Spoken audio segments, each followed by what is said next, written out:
মোহাম্মদ আবুল হাসনাত, সদস্য কুমিল্লা ৪। আপনার সময় হলো 7 মিনিট। ধন্যবাদ মাননীয় স্পিকার। আমার সিরিয়াল অনেক পিছনে ছিল, যদিও আমি আজকে এই সংসদে আমরা অনেক ত্যাগ তিতিক্ষা, আমরা সবার কাছে অনেকের সংগ্রামের কথা শুনি।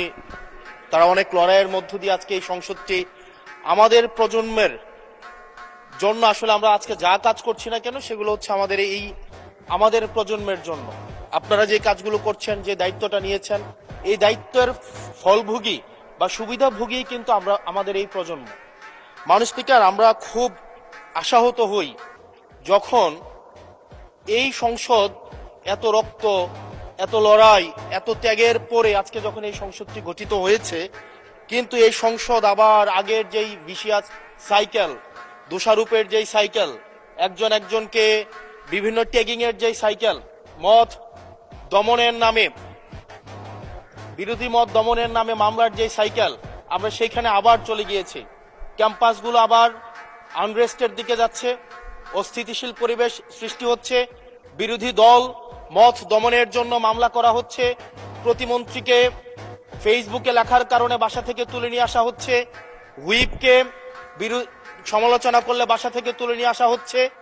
আবার আমরা আগের সংস্কৃতিতে আমরা চলে যাচ্ছি, যেখানে মাননীয় প্রধানমন্ত্রী নিজে কার্টুন শেয়ার করে বিভিন্ন স্যাটায়ার, বিভিন্ন মকারিকে প্রমোট করছে, বিরোধী মতকে প্রমোট করছে। সেইখানে এই সংসদ গঠিত হওয়ার পর থেকে আজকে পর্যন্ত 9টা ঘটনা ঘটেছে, যেখানে মত প্রকাশের জন্য আজকে বাসা থেকে তুলে নিয়ে আসা হয়েছে। মাননীয় স্পিকার, আমরা মত প্রকাশের স্বাধীনতা চাই। মত প্রকাশের স্বাধীনতা আগেও ছিল, মত প্রকাশের স্বাধীনতা আওয়ামী লীগের সময় ছিল, তবে সেটা সহমত প্রকাশের স্বাধীনতা। আমরা এই পার্লামেন্টের পরে আমরা শুধুমাত্র মত প্রকাশের স্বাধীনতা নয়, আমরা দ্বিমত প্রকাশের স্বাধীনতা চাই। আমরা এখানে দাঁড়িয়ে মাননীয় প্রধানমন্ত্রীর সমালোচনা করতে চাই। আমরা নির্ভয়ে ফেসবুকে আমরা ব্যাকস্পেস ব্যবহার করতে চাই না। কিন্তু আবার একটা ভয়ের পরিবেশ সৃষ্টি করা হচ্ছে, আবার একটা আতঙ্কের পরিবেশ সৃষ্টি করা হচ্ছে।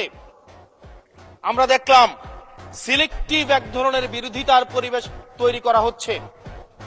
আমাদের সমাজের যারা গ্রহণযোগ্য এক ধরনের পলিটিক্যালি এলিট শ্রেণীর নারীদেরকে নিয়ে যখন সমালোচনা করা হয়, তখন সেটাকে নারীদের বিরুদ্ধে এটাকে বিবেচনা করা হয়।